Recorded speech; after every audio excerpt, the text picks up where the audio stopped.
Le service insémination de l'AOE est assuré en Wallonie par 70 vétérinaires inséminateurs qui proposent leurs services à plus de 6000 clients. Notre rôle premier est d'assurer l'amélioration génétique via l'insémination artificielle. En concertation avec l'éleveur, nous choisissons le taureau d'insémination. Nos inséminateurs conseillent les taureaux d'insémination en tenant compte des objectifs de sélection du troupeau et des points forts et faibles des animaux à inséminer. C'est un conseiller, je veux dire, pour le point de vue génétique dans l'exploitation, de sa rentabilité. Comme il vient souvent, il connaît bien l'exploitation, il m'aide, c'est en même temps un ami, une relation de confiance. Donc, je veux dire, il connaît mes objectifs et donc on travaille ensemble dans ce sens-là. Avant chaque insémination, je procède à un examen de l'animal qui permet de détecter toute pathologie éventuelle et de confirmer la chaleur que l'éleveur a vue et pour laquelle il m'appelle. En race laitière, les éleveurs recherchent particulièrement l'amélioration des caractères de production d'une part, c'est-à-dire kilo de lait, taux de protéines, taux de matière grasse et de conformation d'autre part, c'est-à-dire de la qualité mammaire, les membres, etc.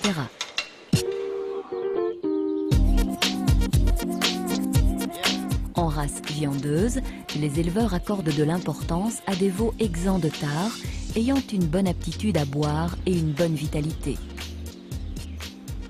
Une fois adulte, l'animal idéal doit répondre aux critères viandeux en respectant les normes de taille et les aplombs. Je vais chercher dans ma cruche d'azote liquide la paillette qui correspond au taureau que nous avons choisi. Je la sors de l'azote et je la décongèle dans un thermo d'eau tiède, thermo qui reste à température constante toute la journée. Une fois le temps pris pour la décongélation de la paillette passé, je retire cette paillette évidemment du thermo, je coupe le petit bout qui permet à la semence de sortir et je l'introduis dans le pistolet d'insémination. Je laisse ce pistolet toujours au chaud dans mon cou avant d'arriver jusqu'à la vache. Je procède alors à l'insémination en tant que telle, en nettoyant bien la zone qui permet l'introduction de la baguette. Je passe alors le col de l'utérus, je me dirige dans la corne qui est en chaleur, dans la corne qui correspond à l'ovaire qui va ovuler, et j'injecte alors la semence au bon endroit. Et enfin, il ne me reste plus qu'à inscrire l'insémination que je viens d'effectuer.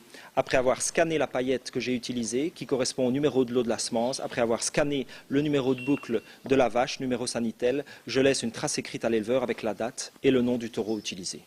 Son travail apporte, je veux dire, le conseil d'un vétérinaire au niveau des pathologies.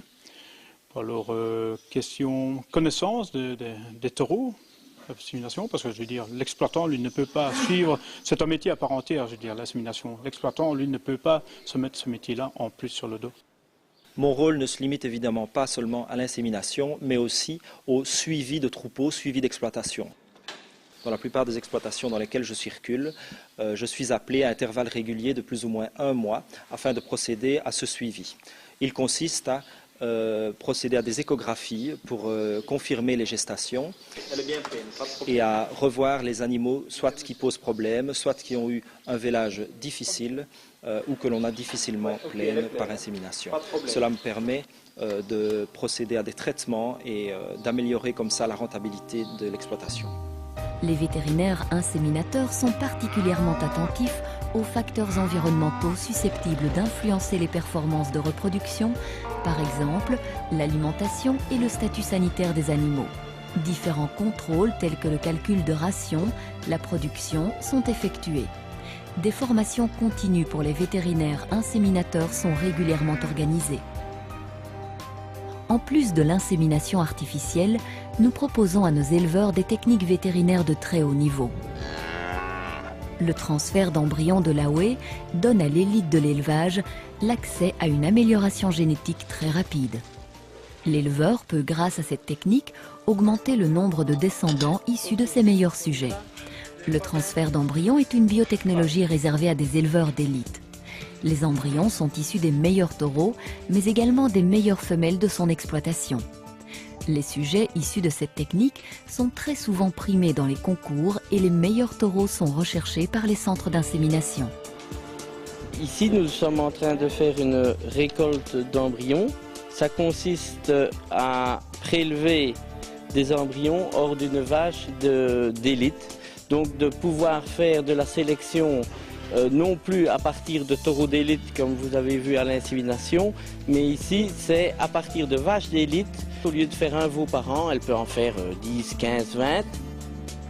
Environ 300 éleveurs utilisent cette technique en Wallonie, principalement en race blanc-bleu belge. J'ai injecté, comme vous avez pu le voir, du liquide et on récolte le liquide avec les embryons. Donc ici, j'ai mon liquide physiologique avec le contenu utérin. La moyenne européenne d'embryons transférables par récolte est de 4,5. On est à 7 jours après l'insémination. Les ovules fécondés redescendent au niveau de la matrice parce qu'on ne sait pas aller les chercher dans l'oviduc entre 6 et 8 jours. On doit toujours intervenir entre le 6e et le 8e jour. Ok. Tant la récolte que le transfert d'embryons sont réalisés par une équipe de 4 vétérinaires spécialisés de l'AOE. On veut encore une de faite. Ils sont tous détenteurs d'une agrégation spéciale de l'AFSCA.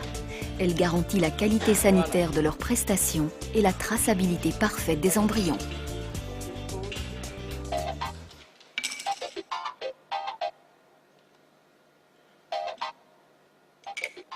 Je suis en train de regarder le résultat de la récolte et j'essaye de repérer les embryons dans le liquide de récolte. Une fois retirés, je les mets dans de l'ovoculture médium. C'est du liquide physiologique enrichi de protéines animales.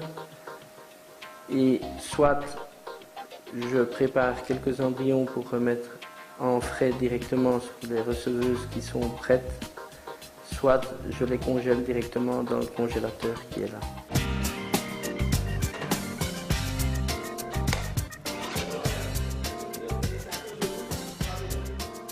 Au niveau commercial, ça doit théoriquement nous amener à avoir fin d'année plus de taureaux à vendre pour l'élevage et à pouvoir renouveler notre troupeau de femelles plus vite et d'avoir beaucoup de bonnes bêtes normalement. Un soin particulier est apporté au choix des receveuses. Il y en a une qui en a donné 8 et l'autre 5 et on remet 3 embryons en frais, donc la journée est positive.